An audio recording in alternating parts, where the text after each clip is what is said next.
Ngayon, salamat sa ating Panginoon. Salamat magandang umaga na ito na pinagdala sa atin. Salamat na tayo ay ngayon ay nasa pangalawang pag-aaral na.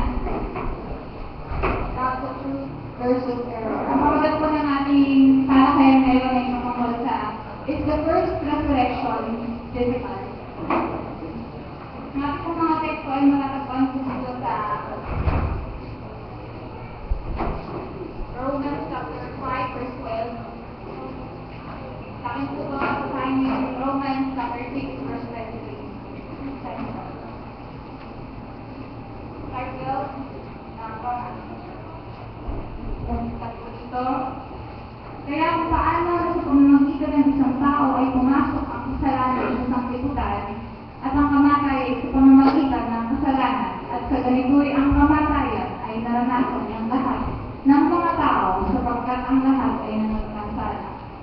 Pagkat ang kabayaran ng kasalanan ay kamatayan, dapat ang kaloob ng kamatayan ng Diyos ay buhay walang hanggan kay Jesus sa Panginoon natin.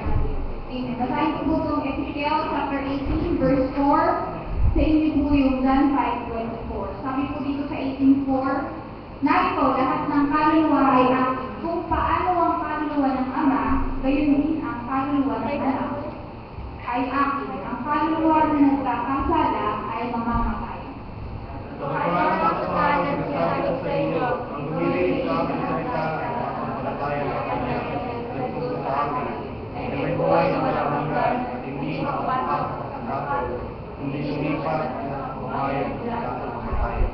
Basahin ko po 25. Sa katotohanan, sinasabi ko sa inyo, dumarating ang panahon at ngayon nga, maririnig ng mga patay ang tinig ng anak ng Diyos at ang mga patinig ay mga bubuhay. Basahin niyo naman po yung Ephesians chapter 2 verse 1. Kayo binuhay niya na kayong mga patay dahil sa inyong mga pagsasama sa kasalanan. Sa akin naman po yung verse 5. Pagkamat tayo mga patay dahil sa ating mga kasalanan, tayo binuhay na kalapit ni Kristo. Sa pamamagitan ng biyaya, kayo'y nangaligtas.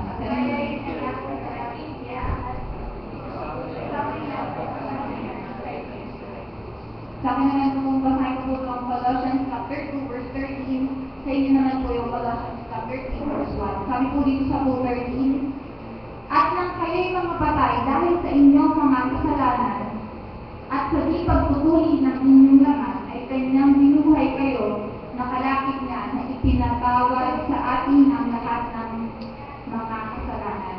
Kung kayo ay binuhay sa lahat ng Kristo ay hanapin niyo ang mga bagay na nangyari sa lahat. Ginawa kami ni Kristo na nakaupo sa kanan ng Diyos. Basahin ko po yung 1 John chapter 2 verse 14. Sa inyo naman po yung Romans chapter 6 verse 13. Basahin ko po yung 1 John 13. 1 John chapter 3 verse 14. Sabi po dito,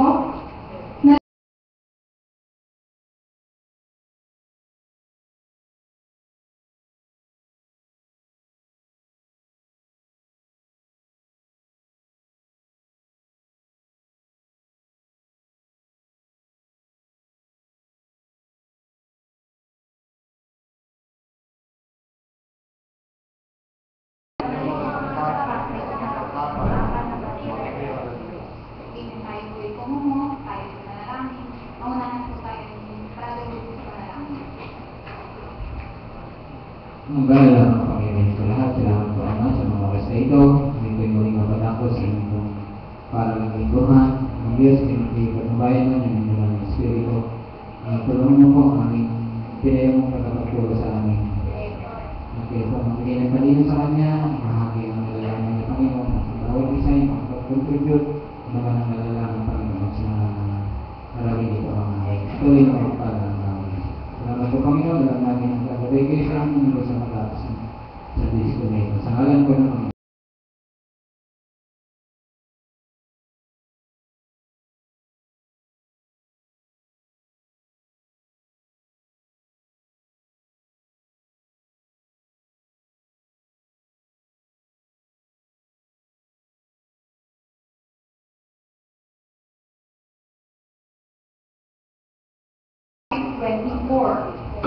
Sabi po dito, katotohanan, sinasabi ko sa inyo, ang dumirinig ng aking salita at sumasampalataya sa Kanya na nagsugo sa akin ay may buhay na walang hanggan at hindi mapapasok sa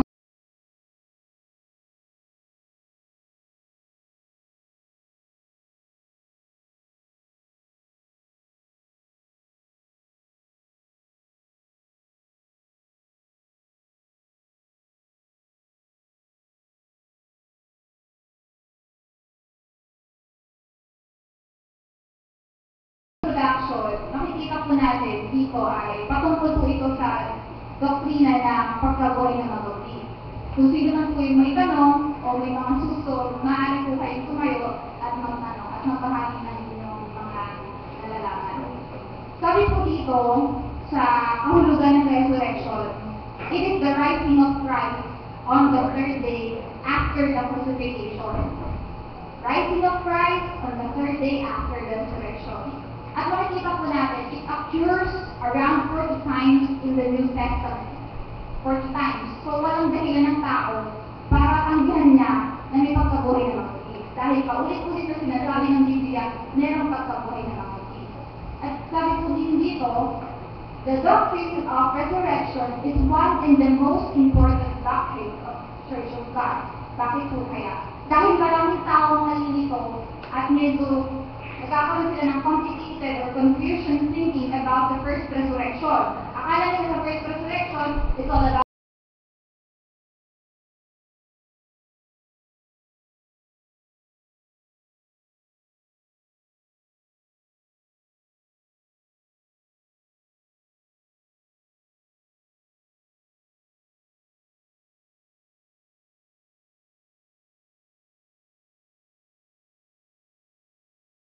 Pangalawa po, resurrection implies that Jesus was God manifest in the flesh, life after death. Pangatlo po, resurrection implies that judgment have an eternal destiny. At ating kung sa ating pagpapatuloy, lalo pa po natin malilinawan o lalo pa tayo ma-enlightenment about the first resurrection. Kung sino man po yung mga tanong,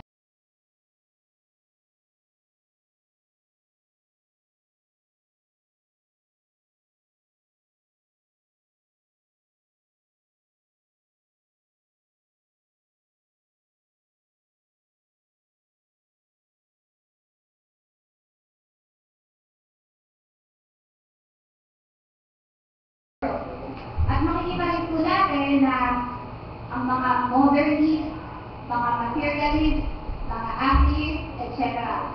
Mga antichrist, they deny the reality of the first resurrection. And they misinterpret the first resurrection. At ganyan naman po tayo na tayo ay hindi pa tumanggap sa ating Panginoon. Medyo nagkakaroon tayo ng pagkagulo sa all about the first resurrection. At dito po sa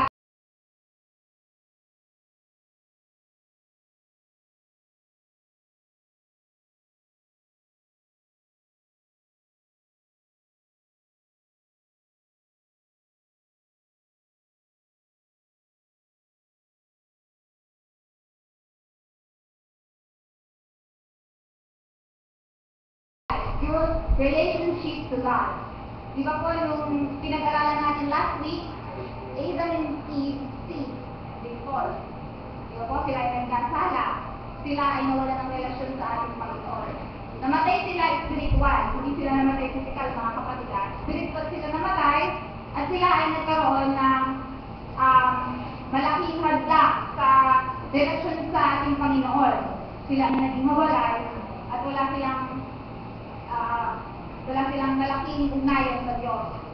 At dito po sa ating pong pinag-aaralan, napakaganda na lalo po natin paggulay-gulayin kung ano nga ba talaga ang patungkol sa first resurrection.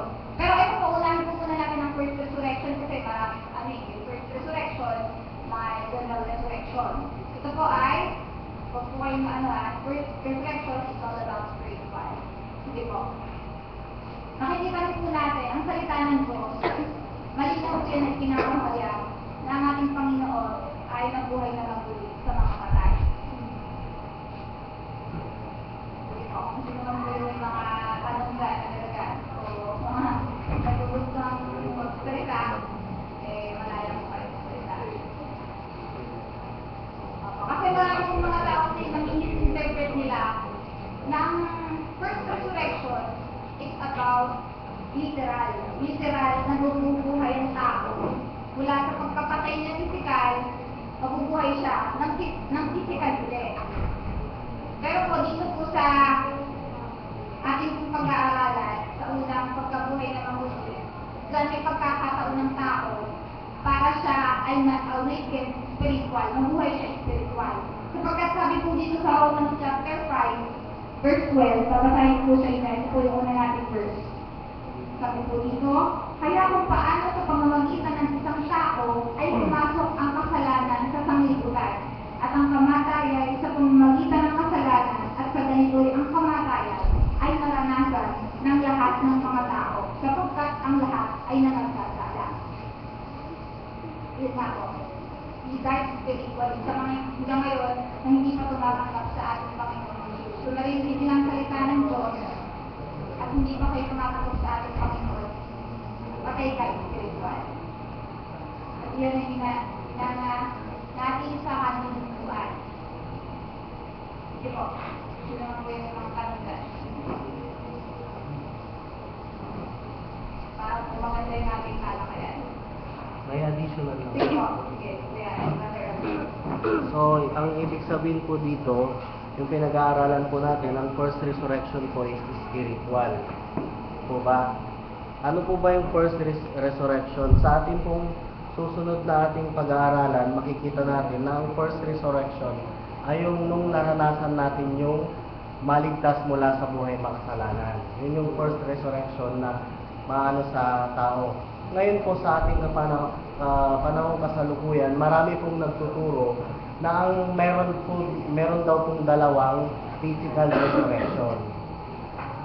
Marami pong nagtuturo na meron daw pong dalawang physical resurrection. Pero kung atin pong titignan ang salita ng ating Panginoon, ang unang resurrection po is spiritual. Yun yung naalis tayo buhat sa buhay makasalanan. Yun yung first resurrection. Ngayon po, kung alin din po natin yung nung panahon na si Lazaro po ay namatay, di po ba, may sinabi doon si Maria ba o si Martha na sabi niya, bagaman ang aking kapatid na ito ay namatay, ngunit siya ay muling magbabangon sa mga huling panahon. So ngayon sabi, sa mga huling panahon. Kasi ang katuruan po ng iba, ang una daw mariresurrect sa pagdating ng ating Panginoon, yun yung mga banal, yung mga tumanggap. Yun po yung binabanggit sa Revelation chapter 20 verse 6 na sinasabi po nila na ang unang kukunin daw ng ating Panginoon yung mga banal. Yun yung unang-unang mariresurrect. And then, sinasabi nila yung pangalawang resurrection after 1,000 years, muling babalik ang ating Panginoon ay resurrect naman po yung mga makasalanan. So, yun yung tinutukoy nila na two physical resurrection. Pero kung titignan po natin si Martha, yung sinabi niya, in the last days, yung kapatid po nila, si Lazarus, nakita po natin, siya ay naglingkod sa ating Panginoon, di po ba? Kung yung first resurrection na yun ay physical, na tinutukoy, sinasabi niya in the last days daw, si Lazarus ay muli pong mariresurrect. Pero ang tinutukoy po nila sa pangalawang resurrection, kung yun yung last resurrection, ang kukunin daw yun doon ay yung mga wicked. So, pinapabulaanan po doon na ang first resurrection ay physical.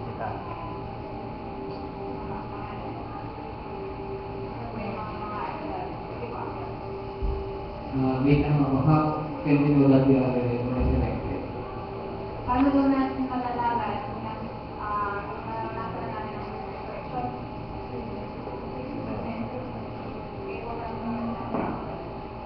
Paano natin malalaman na naranasan natin ang first resurrection? Sige po, brother.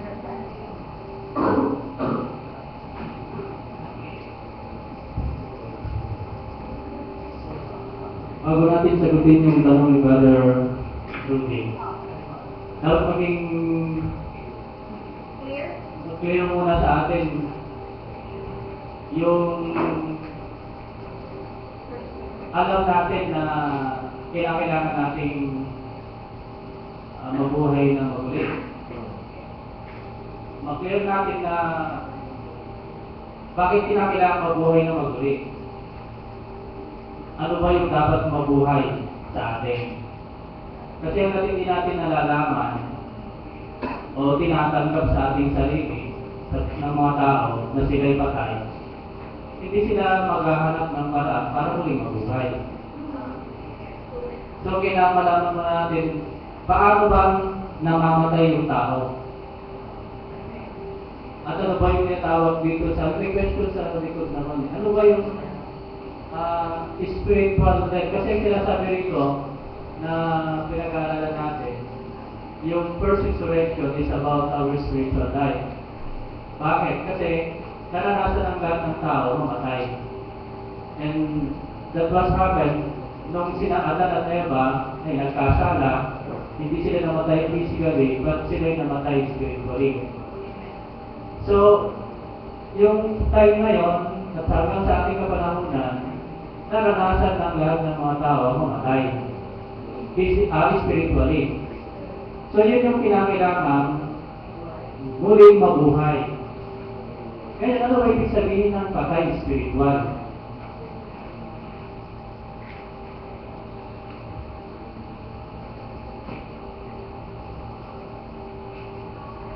Sabi niya sa everyday for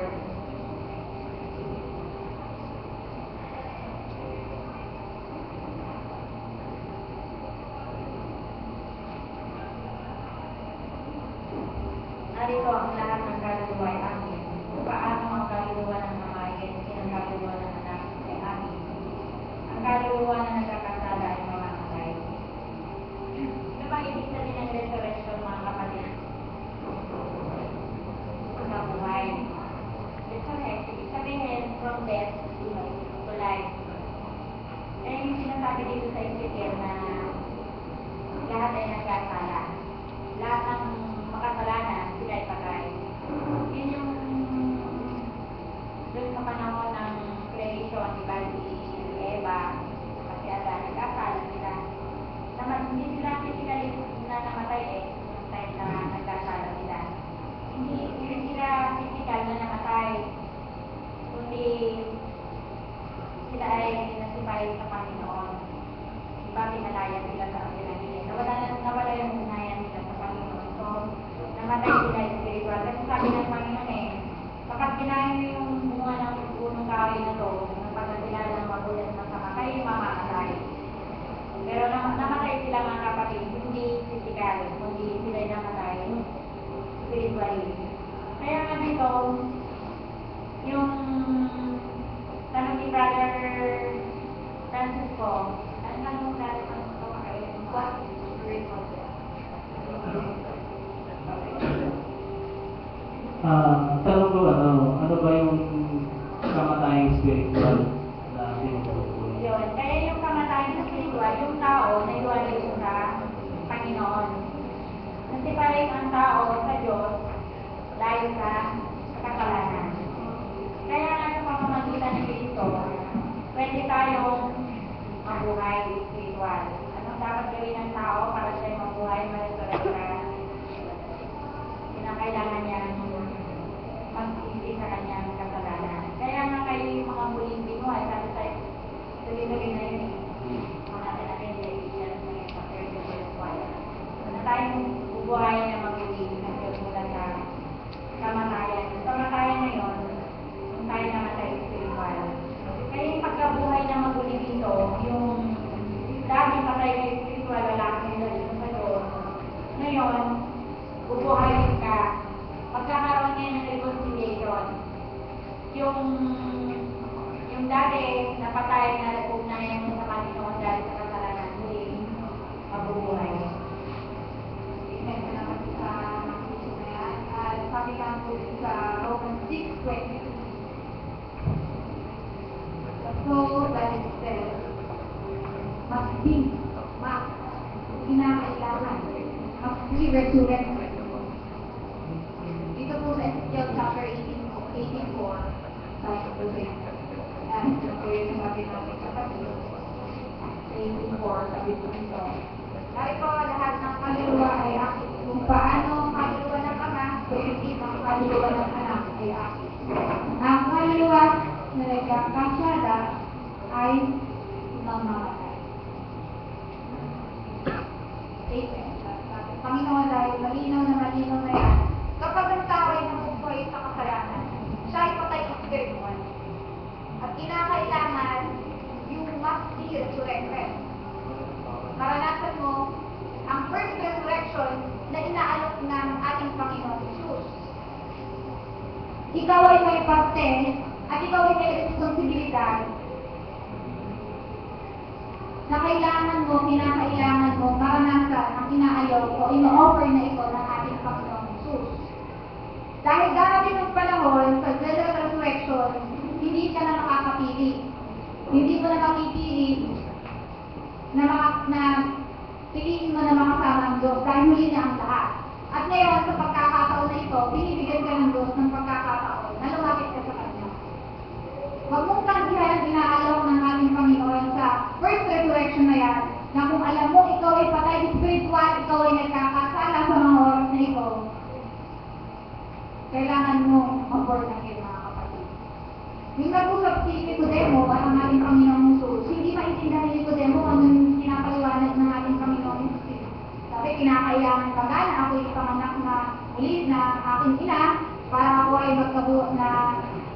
Pero sabi ng ating Panginoon flesh is flesh, spirit is spirit. So kailangan natin mag-spiritual resurrect, mga kapatid. Tayo ay mabuhay. Kung magitan ng pagtanggap natin sa ating Panginoong Jesus, yung old life natin, siyempre magiging good life na yun, mga kapatid. Para masabing ikaw, your soul belongs to God. Para masabing ikaw ay may relasyon sa ating Panginoong Jesus. Ay, mga tao, maraming mga disbelief, mga maraming mga maling paniniwala na hindi naniniwala sa pagkabuhay ng kabuhi. At nami-interpret nila ano ang kahulugan ng pagkabuhay ng kabuhi.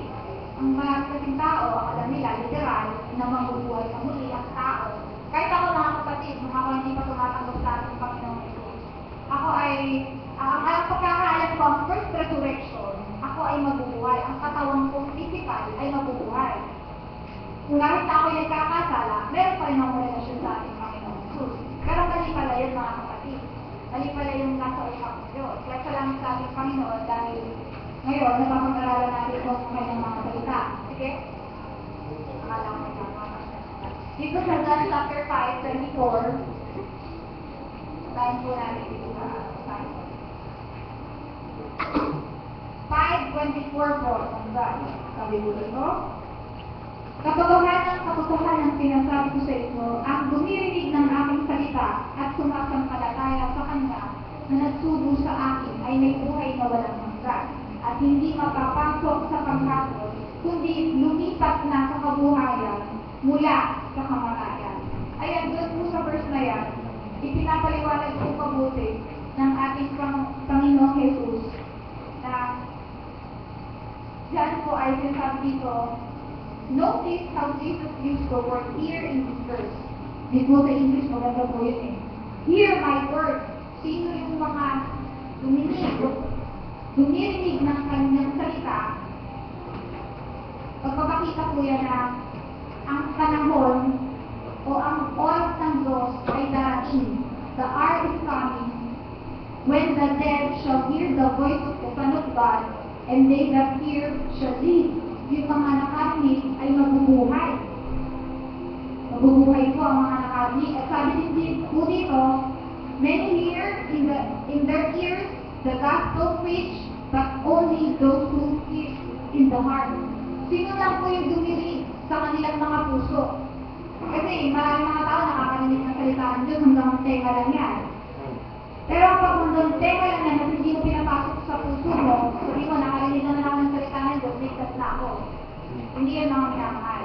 Yung nakakarinig ng hanggang dito sa puso nila, kumikilos ang Diyos, mga kapatid. Kumikilos sa lahat ng kanilang dumadaloy sa kanilang katawan hanggang maranasan nila ang tunay na pagkakaroon ng relasyon sa ating Panginoong Jesus. Sige po. Yan, ang get. Sige po. So yung John chapter 5 verse 24 and 25, makikita natin dito na ito yung pag-asa na dinala ng ating Panginoong Kristo nung siya'y naparito sa sanglibutan. Na bagamat ang tao ay patay spiritual, walang ugnayan sa Diyos dahil sa kasalanan, nagbigay naman ng pag-asa ang ating Panginoon. Hindi siya naparito upang hatulan ng tao, kundi binigyan niya ng pag-asa na yung patay spiritual, yung walang ugnayan sa ating Panginoon, ay pwedeng magkaroon ng ugnayan ngayon sa Diyos. Muling may babalik yun sa pamamagitan ng ating Panginoon. Anong reason? O anong magiging paraan para may balik yun? Hindi sa pamamagitan ng pakikinig lang. Kasi maraming mga nakikinig din eh. Marami rin nangangaral, maraming salita ng ating Panginoon, marami rin nakikinig. Ngayon ang sabi niya rito, ang tinutukoy niyang ang nakikinig sa ibang salita nito, nakahulugan, ay kung sino yung gumaganap o sumusunod sa salita ng ating Panginoon, yun yung magkakaroon ng chance para muling mabuhay. Kasi, pag nagkaroon ka ng interes sa salita ng Panginoon, magkakaroon ka ng design na mangyari ito sa iyong buhay. Pero kung wala kang interes, wala lang. Hanggang pakinig ka lang. Diba? Siguro natutukan naman natin nakikipag-usap tayo na ang kausap mo walang interes sa'yo, di ba, sa sinasabi mo. Tapos natutukan din natin magpayo. Papayuhan mo yung isang tao, kung walang interes, wala din. Pero kung meron siya ng interes, pakikinggan niya mabuti, at pag nakita niya mabuti, maganda, gaganapin niya. Ngayon ito, sa 24 and 25 ng dyan, ito ay yung pag-asa na ibigay natin sa bawat isa sa bawat isa ng mga tao sa mundo ito. Na kung susundin natin yung kanyang kalooban, muli mabubuhay yung ating spiritual at magkakaroon tayo ng unaya sa ating Salamat sa ating Panginoon. Pinapakita po doon na merong condition. There is a condition for being great. Merong condition na kailangan tumapag sa ating Panginoon. Hindi lang sa pakikinig hanggang sa may lamang, kundi dapat hanggang tumatagos yan sa pagsunod mo. To hear, to obey. To hear is to obey. Kailangan mong sumunod sa kalooban ng Diyos. Sabi nga po dito po sa 25 malinaw na po yun. Only those who hear in the heart must obey and live the life, and that will be the condition of the resurrection. Amen. Sino po yung mga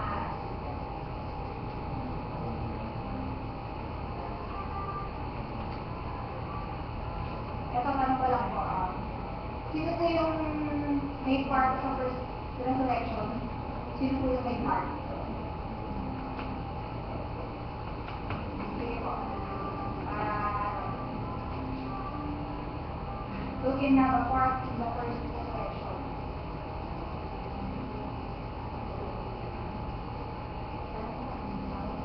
Sige po. Who can have a part in the first resurrection?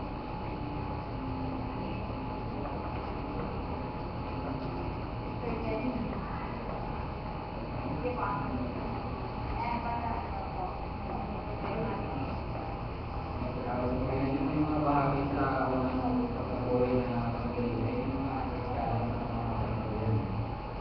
Mga tumawag sa ating Panginoon, sa kanyang kasalanan na pinasagot ng bawal ng Panginoon.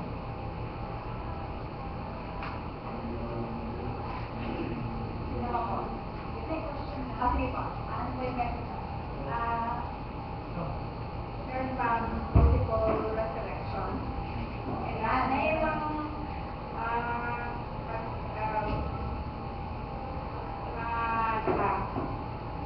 Lalapit ka na kailangan. Every time na meron kang kasalanan. Kasi pagka gumawa ka ng kasalanan, you are spiritually dead.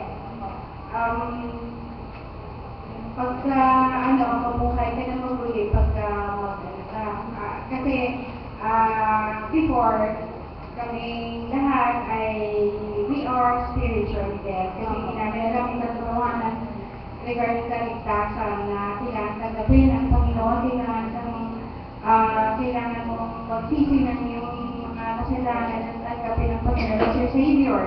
Now, what if gumawa ko ulit ng kasalanan? Yun nga ang tanong namin. Kasi sa dati naming grupo ay gano'n ang nila. Pwede ka naman magkasala dahil magsisit ka sa gabi, pagsisihan mo lahat ng prayers, lahat ng ginagawa mo kasalanan, pagsisihan mo, at pagkatawanin ka ng Panginoon because God is merciful. Hindi naman daw, talagang totoo naman merciful. God is so merciful. Yun lang practice before. Kaya natanong namin, is there multiple resurrection? Paulit-ulit ba kailangan maranasan ng first resurrection na yan? Doon sa chapter 5 ng John, merong pinagaling ng Panginoon doon that were years na may sakit siya. Tapos tagpo ulit sila sa templo, di ba? Ang Panginoon natin pinagaling. Sabi ng Panginoon doon, wala ngayon ay huwag ka nang magkasala. Baka, may sabi niya doon, na baka may mas lalo pa kami yung nangyari sa kanya. Kaya pag pinatawag tayo ng Panginoon, nabili niya akong magkasala. Ngayon, kung magkasala tayo sa harapan ng Panginoon, sabi naman ng Biblia, makamatay ulit tayo. At salamat sa Panginoon, kung meron pang pagsisisig na kalaan sa kasalanan natin nagawa. Kasi ang Diyos naman mapagpatawad siya. Pero hindi tinuturo ng Biblia na lagi ka magsisisi sa kasalanan mo. Kasi yun yung turo ng ng sekta ng religiyon. Pero sa turo ng Iglesia ng Panginoon, once na nagsisi ka, ingatan mo yung pinagsisihan mo na hindi mo naman yung gagawin. Kasi ang Diyos ay kaya niya naman mag-iingat din naman ng mga akot niya. Yung kung gusto tayo sa ating nilapit sa ating Panginoon, maaaring yun babalik o din sa kasalanan ginagawa mo. Kasi hindi mo pinanapalatayanan yung pagkapatawad ng Diyos sa'yo. Ang Diyos po ay makabagin kapag nagkasala ng tao, magpapatawad siya. Pero yung parang ginagawa ng laruan ng Panginoon, ibang ngayon, lumapit. Di ba naman merciful naman ng Panginoon, bukas gagawa na naman. Parang yung narinig kong kwento, sabi niya nakaw siya ng papaya. Sabi niya, nagmumpitas siya. Sabi niya gano'n sige, magdasal ka ng 5 ama natin.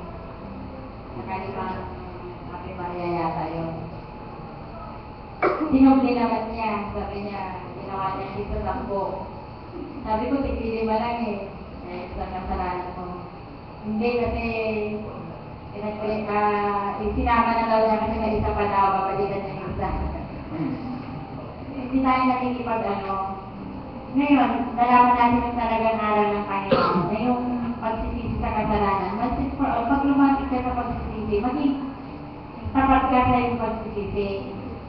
Yung talagang ibigay mo na sa Panginoon lahat na nilisin ka niya. Ngayon, kung talagang may mga pagkakataon na talagang nahulog sa kasalanan, mahabagin ang Panginoon na magpapatawad siya. Pero yung aral ngayon na talagang napakakamanig yung aral na yun paano ngayon nagsisi ka? Tapos dahil sa pangailangan na Diyos naman mahabagin mo pag-ibig. Kaya sa mga sekta ng reliyon, lagi po nilang inaaral.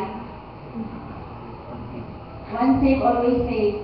Kaya ang Diyos ay pag-ibig. Para daw Moses, ang ang pag-ibig ng Diyos, pag binuksan mo, bumubuhos kami siya. Ganun ang gusto nila ng mga pangaral. Diyos ay pag-ibig yan, pasayaw-sayaw pa sila. Pero may pangalan po yan. Paano kung yung nakasanayan mong gano'n, ang Diyos ay pag-ibig, kasala ka, bigla kang dinat na minister kamatayan, aksidente ka, na wala ka ng chance na mamayang gabi, magsisisi ka na naman, tapos bukas na naman gagawin mo. Kaya napakapalad po natin na itong araw na to, Iglesia ng Panginoon, ay dumating sa atin. Hindi na natin kailangan mag-i-value natin yung tinanggap natin kaligtasan. Huwag tayo makipagbiro sa Panginoon. Ngayong linggo, naligtas ka na naman. The whole week, nag-iisip ka na naman na magkasala. Huwag naman ganun. Huwag daw talagang ina-accept tayo ng Panginoon. O kaya sa iglesia, hindi ka naman tinitiwalag dito eh. Ikaw nakita kang nagkasala o hindi ka nakasali dito, hindi wala nang tinitiwalag dito. Dahil napakaliwanag din ang sinasabi ng banal na kasulatan na yung nagkasala, siya kung aalisin sa aklat ng buhay. Wala rin dito ano may tawag doon, yung ano mo siya, yung tawag dito, isasama mo na siya, yung like-worship yung kunya, tatay ka, di ba, i-absent ka na dahil yung tatay mo ba na din, pag yung tatay mo parang ano ka na, kasi ganun individual po ito na karanasan. Kaya nga individual din yung paglapit sa Panginoon eh. Dahil individual ka makikipag-ipag sa Panginoon. Nasa iyo kung makipag-biro ka sa Panginoon, mapamati po yan. Biruin mo ng lahat, wag lang yung isang kaluluwa. Dahil pag sinatnan ka ng kasamaan sa buhay mo at hindi ka nakapag-faith, impyerno, ano mo na eh, impyerno ka talaga. Amen. Pangako sa salita ng ating Panginoon. Teach in all good things. At sinasabi din po dito sa Galatians chapter 6, verse 7. Huwag kang padaya, ang Diyos ay hindi napapabiro. God is not mocked. Para biro-biro itong Panginoon. Kaya malinaw po sinasabi din ng Biblia, sabi nga po dito lahat ng inihasik ng tao ay siya na mag-aaminin niya, sapagkat ang nag-aamsik ng sa kanyang sarili naman ay sa laman mag-aani ng kasiraan. Nag-aamsik ng Espiritu ay Espiritu mag-aani ng buhay ko lang. Kaya mga kapatid, may tanong lang po ako para medyo malinaw po sa atin. Ang first resurrection po ba ay ang first resurrection po ba ay karanasan din na pagiging born again, mga kapatid? Or they are synonymous with each other or not? Mga kapatid, sige nga po. Kasi po, meron po kaming nakatalamuhan ni Ate Diana. Ang first resurrection, sa kanya kasi ay parang literal talagang magbuhay. At ang pagkabuhay na mabalik ay hindi yan patungkol sa born again. Sige nga po mga kapatid. Kung yung first resurrection ba o ang resurrection ba ay pagkabuhay na mabalik or experience mo ang born again. Born again, yung sa dyan, di ba? Maliban lang tayo panganak na muli, hindi siya makakita ng kakayanan. Yung tanong mo, first resurrection, yung pagkabuhay na mabuti, na-resurrect ka, mula sa ikaw ay makasalanan, dahil pinanganak ka muli, binago ka ng Espiritu Santo, pinanganak ka sa pamilya ng Diyos, yun yung first resurrection. Born again experience. Pero hindi tayo nagpapatawag ng born again. Ayun yung mga born again, hindi tayo nagpapatawag ng Kundi kapag naranasan mo yung karanasan yun, ikaw ay napatawag sa kasalanan, binago ka ng Espiritu Santo, ngayon, patawagin ka, Kristiyano, hindi born again. Yung born again experience yun, karanasan mo. Yun yung first resurrection, ang naranasan mo na ikaw ay pagmanasa. Ang first resurrection po, it is synonymous to born again experience. Kasi po, salamat sa Panginoon na yung kaluluwang nila na nakausap namin sa hapon. Ayaw na tanggapin eh. Parang sa kanya literal. Pero nung naliwanagan siya ng salita ng Diyos, mismo sa bibig niya na lumabas yung tamang sagot. So, hindi ka lang masabi, ay, sorry, mali ako. Pero kung sa sarili din ng bibig, may paliwanag niya na ng maayos nung naunawaan na yung talakayan namin sa San Miguel kahapon. Kaya po yun ang kami noon dahil lalo pa tayo na enlightenment sa kanyang mga salita. At yun pong pagpatuloy dito po sa Ephesians chapter 2, verse 1. Slide mo po siya. Sabi po dito, at kayo dinuhay na nang kayo'y mga patay dahil sa inyong mga pagsalamsang at mga kasalanan. Dito po sa verse na to, si Pablo po, ini-explain na sa mga taga-Efeso na ang sabi ko dito, dahil po sa ano yan. Kasi yung mga taga-Efeso, maraming mga ano na dyan, medyo naguguluhan sila sa salita ng Diyos. Pero, Paul explains this in this verse, sabi po dito. People who had been dead, separated from God, but they heard the gospel, they believed. So Paul says, the word quickened means to make alive. So, dun po sa mga taga-Efeso, in-explain po na o pinaliwanag na kailangan to make alive is your spiritual. Ma-awakening yung pag-i-inflict mo ng spiritual death sa spiritual life, mga kapatid. At maganda po din dito na pinagpapatuloy ka po dito natin sa Colossians chapter 2, verse 13. Sabi po dito. Babahin ko po dito. At nang kayo mga patay dahil sa inyong mga kasalanan at sa di pagtutuli ng inyong laman ay kanyang binuhay kayo. Binuhay kayo, nakalakip na ipinatawad sa atin ang ating lahat ng mga kasalanan. Saved from all sin, mga kapatid. Saved from all sin. Kaya ang tao, walang dahilan siya. Depende na kung hindi malinaw sa kanya ang salita ng Diyos. Na walang dahilan siya para sabihin niya na ang tao ay maaaring mamuhay na hindi nagkakasala. Para sa kanya, ang tao hindi pwedeng mamuhay ng malayo sa kasalanan. Na ang tao ay hindi pwedeng mamuhay ng banal. Mga kapatid. Pero malinaw po sinasabi ng Biblia. We can save from all sin, mga kapatid. Nari tayong mabuhay ng malayo sa kasalanan.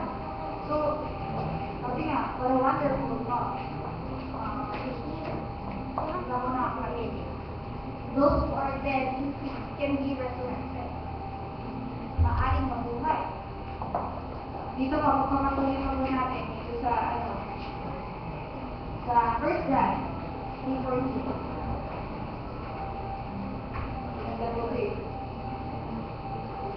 First John, chapter 3, verse 14.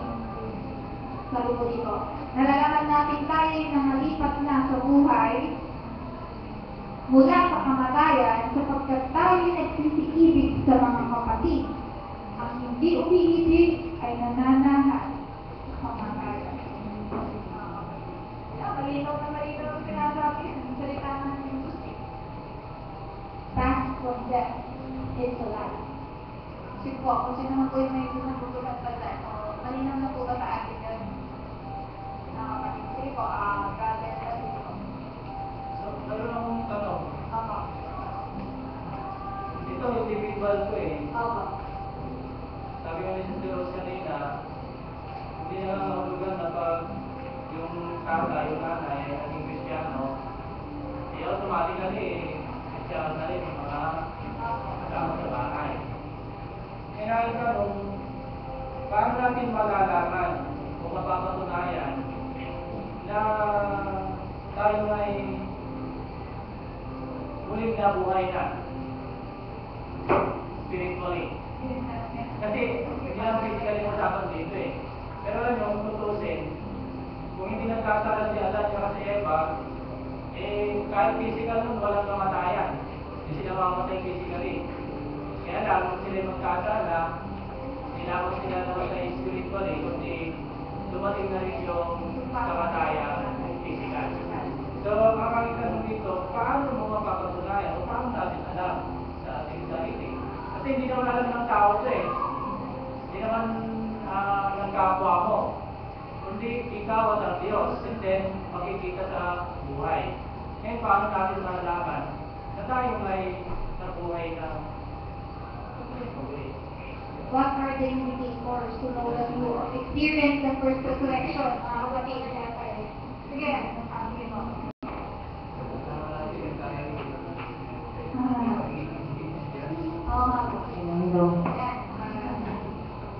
Alam mo, nakikita mo na yan. Alam mo na ikaw ay, paano mo nalaman na ikaw na buhay na mabulit? Dati yung mga patay na gawa, ikaw ay nabuhay. Ibig sabihin, yung mga dating walang kabulong gawa ng kasalanan, ng kalayawan ng mundo, ay inisala ng Kristo. Nabuhay ka na kay Kristo. Meron ka ng buhay kay Kristo. Ibig sabihin, ginagawa ko na yung kalooban ng Panginoon. Alam ko din na kami, sa aking sarili, alam ko kung ako ay patay pa. Ako ay malayo pa sa Panginoon. Kasi pag sinasabi natin itong patay na to, pag narinig tayo ng mga mundo, may mga topic na ito patay. Tayo lang nakakaalam noon. Kaya yung mga liwanag ng Panginoon, pinapakita niya yan sa mga talagang naliwanagan din. Kaya nakakaintindihan dito sa usapan na to, yung mga may pagkakilala sa Panginoon. Individualitan natin kung tayo nabuhay na mabuti. Na nabuhay na yung ating relasyon sa Diyos. Isa po sa mga indicators na talagang naranasan ng first resurrection. All things pass away, and all things become new. At malinaw na malinaw din yung sinasabi ng Biblia na umuti kong nahanap. God not the world. At sabi natin po dito hindi mo kailangan ipatunayan sa ibang tao na ikaw ay Kristiyano. Hindi mo pwedeng ipagtalag na ako Kristiyano mula sa salita lang mga kapatid. Kundi sa pamumuhay mo, makikita yan kahit hindi mo ibahagi Kahit hindi mo ipakita sa tao na ikaw ay Kristiyano, magmamanifest yan Magmamanifest yung pagmamahal mo sa kapwa, the way you act, the way you talk, the way you deal with other people, ayun po yung sa mga pinaka-indicators na kung talaga naranasan mo ang first resurrection. Sige po, tatay pa. Sige po. Tungkol dun sa Brother Francis, kung paano natin malalaman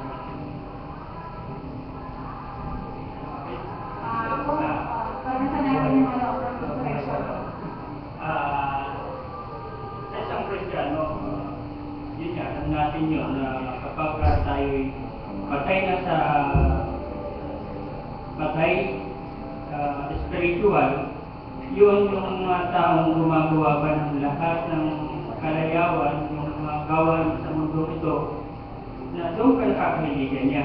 Ngayon na nalalaman natin tayo buhay spiritual, dahil ang lahat ng ating gawain na-offer sa Diyos. Nagsasalita tayo sa tungkol sa Diyos, tulad niya sinabi ni Brother Francis noon, ang pinakikinggan natin tungkol sa Diyos, ang nakikita natin tungkol sa Diyos, ang mga lakad natin. Lahat ng gawain ng Kristiyano na-offer sa Diyos. So, limot na natin yung mga gawain na patungkol sa kasalanan. Yun natin mapaghihiwalay na tayo'y buhay o alam natin ang patay. Sige po. So, simple lang naman yung sagot. No? Na pag tayo sa spiritual, ang ginagawa natin hindi ayon sa kalooban ng Panginoon. Pagpatungkol sa Panginoon, ayaw mo. Ayaw natin. Minsan, makinig ka ng salita ng Panginoon, ayaw mo. No? Pagpatungkol sa hindi mag-pray na sa Panginoon, ayaw mo Hindi pumunta sa panambahan, ayaw mo. Pero kung pumunta sa galaan, kapon, mas gusto mo. Diba? Yan ang gusto ng tao Ang ginagawa mo, yung kamay mo, ginagamit mo sa saan? Sa mga bagay na hindi kalautan ng Panginoon, sa video. Ayaw mong umawak ng Biblia, ayaw mong magbasa ng Biblia. Yung kamay natin, ginagamit sa mga bagay na hindi kalautan ng Panginoon. Kasi yun yung katunayan na ikaw ay patay spiritual, na wala kang ugnayan sa Panginoon. Pero pag once na ikaw ay lumapit sa Panginoon, tinanggap mo siya, naranasan mo mabago ang buhay, iba na ngayon yung takbo ng buhay mo. Yung dati na ayaw mo, yun ngayon yung gusto mo. Diba? Kaya ngayon, dahil sa ikaw ay nabuhay ng magabi, ibig sabihin, nagkaroon ng ugnayan sa Panginoon, kaya ngayon mas gusto mo na yung makinig yung salita ng Panginoon. Kung dati-dati, maawit ka at inaawit mo, mga worldly songs, andiyan yung mga kumakanta ng mga pusong bato, mga gano'n. So, ngayon, pag ikaw tumanggap sa Panginoon, ang inaawit mo ay papuri na sa Panginoon. Kaya pati yung laman ng laptop mo, yung mga music dyan, ipapuri sa Panginoon. Yung laman ng cellphone mo, yung music na dyan, ay papuri sa Panginoon. Hindi yung, nandyan ba yung my way, mga gano'n. So, maging sa awit, maging sa ginagawa mo, mapapatunayan na ikaw ay Christian na. Kaya, yung ayaw mo noon, mas gusto mo na ngayon. Kaya noon, ayaw mo pumunta sa panambahan, ngayon mas gusto mo na. Dati-dati, ano ba yung gusto natin? Mga kalayawan dyan sa labas. Parang ayaw mo ng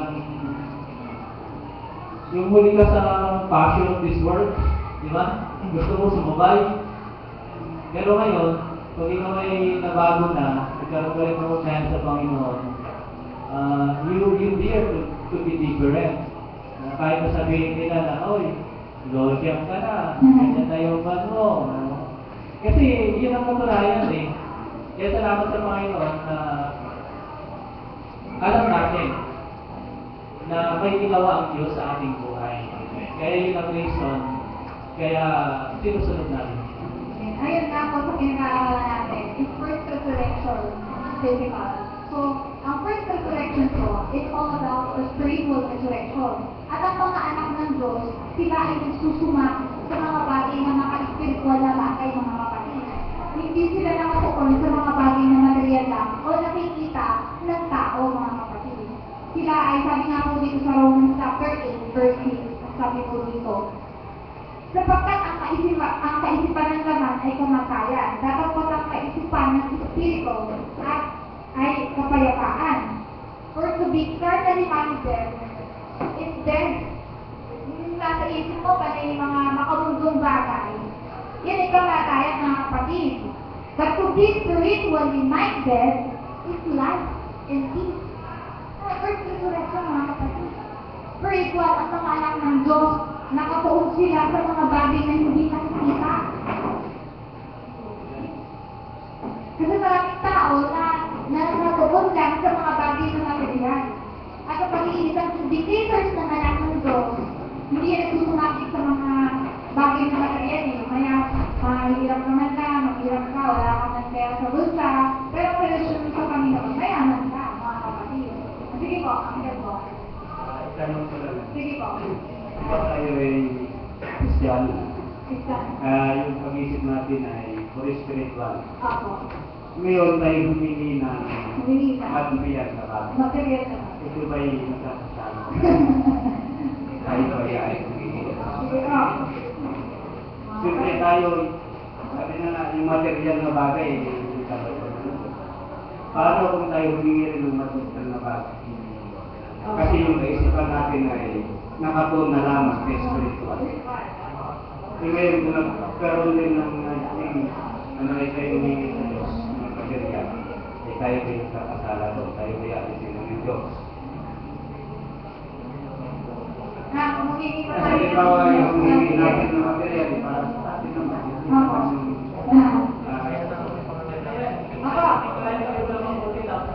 Sige intervention. Yung pinag-usapan namin dito. Sige. Kasi sabi dito sa Colossians chapter 3, Oh. kung kayo ginawa yung nakalakit ni Kristo, ay hanapin ninyo mga bagay na nasa itaas. Kasi, so ibig sabihin, you set your mind on things above, kanya. Oh. Ngayon, Ayan. yung sinasabi niya ni Brother Bob, halimbawa, kasi bigla, di naman na nagtuturo naman na pag ikaw ay naging Kristiyano, lahat ng attention mo, lahat ng lakas mo, isipan mo, ay ang ibig sabihin siguro nito, yung pag ikaw ito magkasabay mo, parang hindi ka na magtatrabaho, gano'n. Yung iba, na full-time worker, sabi nga sa sa mga sekta ng religion, pag ikaw ay naging pastor, full-time worker ka, sa sekta kasi ng religion, pag ikaw ay ministro, lahat supply sa'yo. Supply lahat. Bahay mo, bahay mo, supply yan, binibigyan ng plan, mayroon kang sweldo, tapos pati mga education ng anak mo, di ba? May mga ganyan Sa sekta ng religion, gumagawa sila dahil din sa material na bagay. Kaya hindi na sila nagtatrabaho, ang ginagawa nila, yun na lang. Di ba? Pero sa Iglesia ng Diyos, hindi po tayo swelduhan. Pag tumanggap tayo sa Panginoon, ang sinasampalatayan natin ay hindi tayo pababayaan ng ating Panginoon. At hindi tayo umaasa doon sa ibibigay ng tao. Kaya, ang halimbawa ni Pablo, kahit na siya naglilingkod sa Panginoon, ay nagtatrabaho din siya. Kaya walang tamad na Kristiyano. Ngayon, yung tanong, dahil hindi tayo Kristiyano na, sige, iba natin na kung nasa mababa about spiritual things. Ikaw humingi ka ba sa Panginoon? Ng pera, material na bagay. Nagkakalang na ba? Yun ang tawag niya ng Bible. Halimbawa ako, naging Kristiyano ako, wala akong trabaho. Humingi ako ngayon sa Panginoon, bigyan mo ako ng trabaho. Nagkakalang na ba ako noon? Halimbawa, yung pera, gano'n. Nangingi ka sa Panginoon, nagkasala ka na ba? Ayun, sabi ko si Sister Wendy. Ayun. Anong sagot? Diba, kung gusto mo na sa abroad, Oo, sulatan ko yun. Full pa yan. Para sa akin, hindi naman siguro yan ang kasalanan na hiningi mo yung material na bagay kasi yung hiningi mo ay kasama mo ang Panginoon sa katulad na ng pangarap ko at kasama mo ang Panginoon sa pangarap hindi ba mamayos kasi kailangan din natin yan mga material na bagay huwag lang sumobra na kapag ibinigay na sa'yo tapos para bagang iisip mo na lang, gusto mo bang yumaman, nakalimutan mo lang Panginoon. Yun ang masama yun. Hindi na, hindi na tama yung, hindi lang ko yung akin. Mga kapatid, kung isipin mo kung humingi lang kayo ng isang bagay na sa Panginoon sabihin mo, ito ang kasala ko. Kasi hindi po gano'n. Pagiging panati ko na yun, mga kapatid. Panati ko ng pagiging isip ko, mga kapatid, kung gano'n na sabihin mo lang hihingi ka lang sa Panginoon. Sabi nga, whatsoever things you desire, believe and pray that you will have them, mga kapatid. Sabi dito sa Romans chapter 6:13, sabi po dito, at huwag na ninyong ihandog ang inyong mga sangkap sa kasalanan na pinakakasangkapan ng kalikuan, kundi ihandid ninyo ang sarili sa Diyos. Tulad sa mga buhay sa mga patay at inyong mga sangkap na pinakakasangkapan ng katulian ng Diyos. Sa lahat po ng mga blessings natin na rin sa ating buhay. Kaya maaari natin magamit yan para sa kalwalhati ang dayo ng ating Panginoong Jesus, mga kapatid. anak ng Diyos para lalo nating maluwalhati, masamba ang ating Panginoong Diyos. Mga kapatid, yung dati nating buhay na mga bagay na material, patungkol din sa mga bagay na spiritual. Sige po, sinabi niya yan. Ito yun eh. Oo. Kasi yung mabuhay sa mundo nito, hindi naman kasi anak tayo ng Diyos. Eh, puro spiritual na lang yung nakikita natin. Kailangan natin ng mga material na bagay. Kasi kanunong din ang Panginoon eh. Hindi ba pinupubuhay ng mga material na bagay sa ating sa panahon ngayon ha? Ang atin lang, sabi sa Biblia, seek ye first the kingdom of God. Unahin natin siya at lahat ng mga bagay na ating pangailangan ay kanyang idaragdag. Hindi naman ang pangako ng Panginoon eh.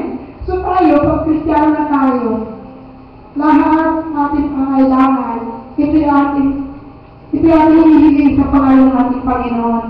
So, nasa kanyang approval, kumbaga, sa kanyang asa. Pero totoo na hindi na po tayo puro panalangin, kailangan natin gumawa. Kaya yung ating mga gawa, pagkatulad Kristiyano naman. Totoo yan. Kaya, ang pagiging Kristiyano, magkasama yan. Kailangan natin mabuhay, kasama ng Diyos ng kasalahat. At yung mga material blessing, isusunod sa atin ang ating Panginoon. Amen. Salamat sa ating Panginoon. At yan po ang kinakita sa mga advantage ng pagiging Kristiyano, mga kapatid. Isa yun sa pagiging advantage ng mga anak ng Diyos dahil sila ay may kakontentuhan. Meron silang contentment sa buhay, mga kapatid. May contentment sila. Hindi sila pag nariyan na, mga kapatid, hindi pa sila namin. Sila ay may kakontentuhan. At yun talaga advantages natin. At doon pa po, dito po sa pinaka-conclusion po natin, tatandaan po natin. The first resurrection po is all about spiritual. Tayo ay maaaring mabuhay. Sa ating pagkakaroon ng spiritual, mabubuhay tayo. At tayo po ay magkakaroon ng relasyon o personal relationship sa ating Panginoon Jesus. At kung sa mga oras na ito, hindi ko kayo karanasan, gumagot ka na. Pag nasaan mo na kumapit sa Panginoon, maging malapit ka na. At ayun po, dito po sa pinakahuli, they, receiving this resurrection, are justified from all their sins and shall not come into condemnation, but